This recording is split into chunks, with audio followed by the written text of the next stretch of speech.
not apply to those militants, and any other groups have until Friday to confirm their participation. In a joint statement on Monday, the U.S. and Russia said that under the plan, the parties involved in the conflict would limit any use of force to situations such as responding to self-defense and agree to provide unhindered access to humanitarian groups delivering aid to besieged areas. Greece has filed a formal protest with Austria over its recent actions involving the migrant crisis.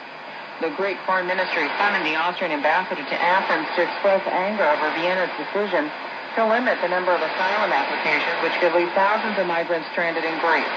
Athens is also angry for not being invited to a meeting Wednesday in Austria with several powerful states on the migrant crisis.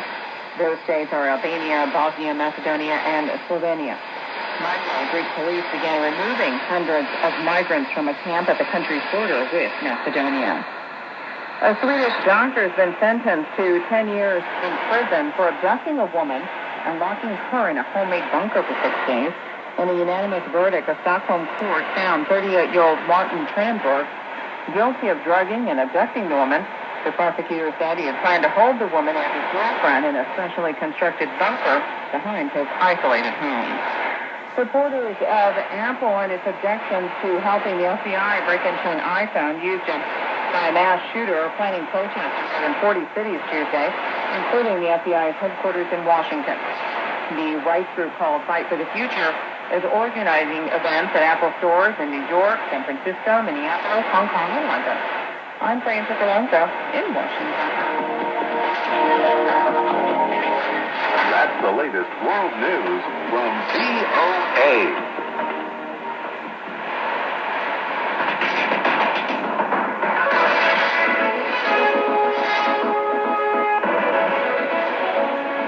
And welcome to African News Tonight from the English Tropical Service of the Voice of America. I'm Tim Lewis in Washington. And I'm He's coming up this hour on African News Tonight.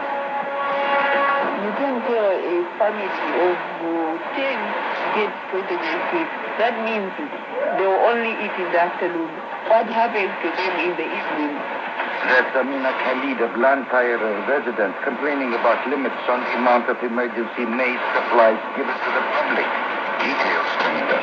Also, the United Nations Human Rights Office is condemning violence and alleged human rights abuses that marred last week's presidential elections in Uganda. And CAR refugees in Cameroon talk about their expectations for peace talks. We have these stories, plus the sunny side of sports with Sunny Young, music from Senegal, and our daily features. So stay with us. There's lots more ahead on African News Tonight.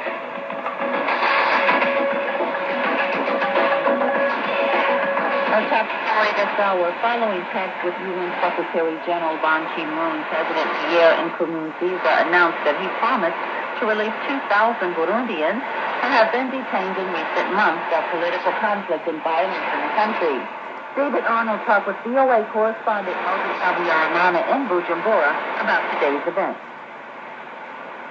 Yes, this is the announcement of the release of the freedom has come, but the Burundian government has actually canceled out the international arrest warrant on one of Burundian individuals who fled the country during the crisis.